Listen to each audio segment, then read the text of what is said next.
और वहीं action mode में हरियाणा के मुख्यमंत्री मनोहर लाल दिखाई दे रहे हैं। एक्शन मोड में इसलिए हम कह रहे हैं क्योंकि अब सरकारी योजनाओं में कोई भी दिक्कत परेशानी होती है तो खुद हरियाणा के मुख्यमंत्री मनोहर लाल संज्ञान लेते हैं उस मामले का। और एक मामला सामने आया था, हालांकि ये मामला थोड़ा बदल गया है। कमीशन मांगने का आरोप लगा था इस मामले में, अब संज्ञान लिया गया था। आवेदनकर्ता के लोग लोन लेने से इनकार करने पर संज्ञान में मामला आया था। आवेदनकर्ता अंत्योदय उत्थान योजना के तहत लोन ले रहा था। कमीशन की मांग के बाद आवेदनकर्ता ने लोन लेने से इनकार किया था। सूचना मिलने पर मुख्यमंत्री ने आवेदनकर्ता से बातचीत की थी। मुख्यमंत्री ने आवेदनकर्ता से बातचीत कर अधिकारियों को कुछ इंस्ट्रक्शंस भी दिए थे और खुद एसपी को फोन कर मामले में अब कार्रवाई करने की बात कही गई थी कि देखिए पूरा मामला क्या है, और साथ ही कहा गया था कि पूरा मामला जो भी है उससे अवगत करवाएं। सर, मैंने अंत्योदय परिवार उत्थान योजना के तहत है ना लोन के लिए फॉर्म अप्लाई किया था और उसमें मेरे पास सीएम की तरफ से कॉल आई है कि आपने लोन के लिए अप्लाई किया था तो आपका लोन क्यों नहीं मिला है सर। तो मैंने सर उसमें उनको बोला कि सर मैं कोटेशन वगैरह के लिए गया था, कैथल आया था।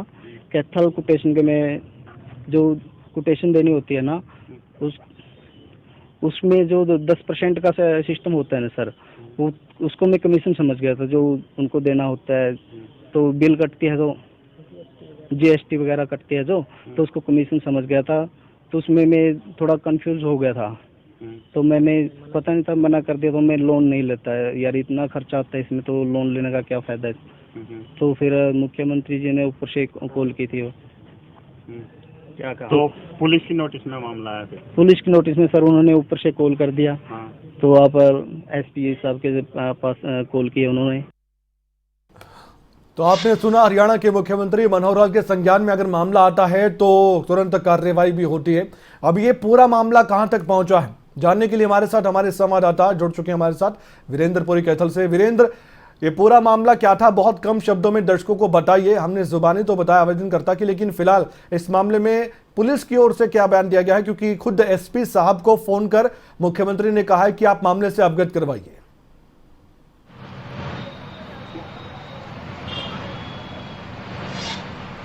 देखिए कमल, जब भी भ्रष्टाचार की बात आती है तो कहीं ना कहीं जो आम आदमी है उसका शोषण होता है। और यहाँ खुशी की बात यह है कि खुद हरियाणा के जो मुख्यमंत्री मनोहर लाल ने इसमें संज्ञान लिया है और अधिकारियों को निर्देश दिए हैं कि इस पूरे मामले की जांच कर पूरा जो ब्यौरा है वो दिया जाए। यहाँ पर मैं बताना चाहूँगा, कलायत के वीरेंद्र हैं, उन्होंने एक अपनी नाई की दुकान के लिए एक लोन अप्लाई किया था मुख्यमंत्री अंत्योदय योजना के तहत, जिसमें गरीबों के उत्थान के लिए लोन दिया जाता है। तो उन्होंने 1 लाख का लोन अप्लाई किया था, जहां पर बैंक को कोटेशन देनी होती है। तो बैंक को जब दुकानदारों से कोटेशन वगैरह बनवानी चाहिए तो दुकानदारों ने, हम ये कह सकते हैं कि कमीशन कह लो या फिर जीएसटी वगैरह चार्जेज हैं वो कह लो, तो उनके नाम पे लगभग 10,000 रुपये के आसपास उनसे कमीशन की मांग की गई थी। तो उसके बाद जब उन्होंने लोन लेने से इनकार कर दिया तो मुख्यमंत्री ऑफिस से उनके पास कॉल आई और कॉल आने के बाद उन्होंने पूरा मामला जो है वो वहाँ ऑफिस में बताया। उसके बाद खुद मुख्यमंत्री मनोहर लाल ने कैथल एसपी को कॉल किया और ये पूरे मामले पर संज्ञान लेने की बात कही।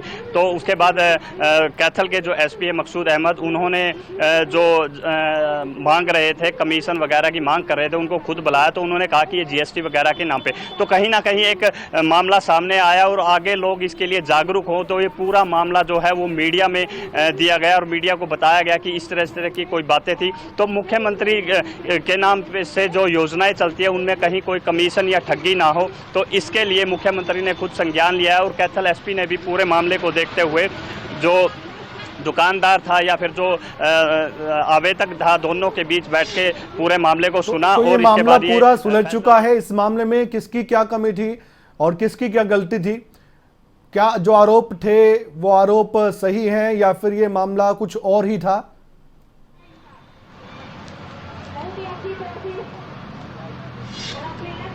देखिए कमल, कहीं ना कहीं एक हम कम्युनिकेशन गैप भी कह सकते हैं। अच्छा। कि जो दुकानदार है वो कोटेशन देते हैं, उसके ऊपर एक्स्ट्रा चार्जेस, कहने का मतलब ये है कि टैक्स वगैरह भी लगते हैं। तो वो टैक्स वगैरह लगा के वो कोटेशन देते हैं। तो वह कहीं ना कहीं जो आवेदक था उसके दिमाग में यह कि ये जो है वो मांग रहे हैं। लेकिन उन्होंने ठगी के चलते ये समझा कि मेरे से कमीशन मांगा जा रहा है, तो उन्होंने लोन लेने से इनकार कर दिया। लेकिन जब उनके पास कॉल आई, खुद मुख्यमंत्री से बात हुई, वीरेंद्र, एक अच्छी तो बात ये इस पूरा मामले में मामला यह है सामने कि आया तो सीएमओ और खुद हरियाणा के मुख्यमंत्री मनोहर लाल एक एक चीज पर नजर बनाए हुए हैं और वो जानते हैं कि अंत्योदय यानी कि जो अंतिम पंक्ति में कोई भी व्यक्ति खड़ा है उसका उत्थान अगर करना है तो उस पर ध्यान तो देना होगा। और ये मामला ये दर्शाता है, बेशक ये कम्युनिकेशन गैप का मामला निकला हो, लेकिन इतना जरूर कहना होगा कि इससे अगर कोई कमीशनखोरी करता भी होगा तो उसे एक डर जरूर अब होगा कि नजर सीएमओ की भी है और मुख्यमंत्री मनोहर लाल की खुद भी है, यानी कि उनके ऑफिस की भी है और उनकी भी नजर जरूर है। बहुत बहुत धन्यवाद, आपने जानकारी दी और पूरे मामले के बारे में भी आपने विस्तार से बताया। वीरेंद्र पुरी हमारे साथ जुड़े थे, जो कि कैथल से हमारे रिपोर्टर हैं। उन्होंने पूरा मामला देखा और खुद ये बताया कि दोनों पक्षों के बीच अब ये मामला सुलझ चुका है। कम्युनिकेशन गैप था, लेकिन इतना जरूर कहना होगा कि अगर इसी तरह से काम हमारा चीफ मिनिस्टर ऑफिस करेगा, हरियाणा के मुख्यमंत्री खुद करेंगे, तो जाहिर तौर पर कमीशन खोरी तो बंद ही होगी, भ्रष्टाचार पर भी नकेल कसी जा सकती है।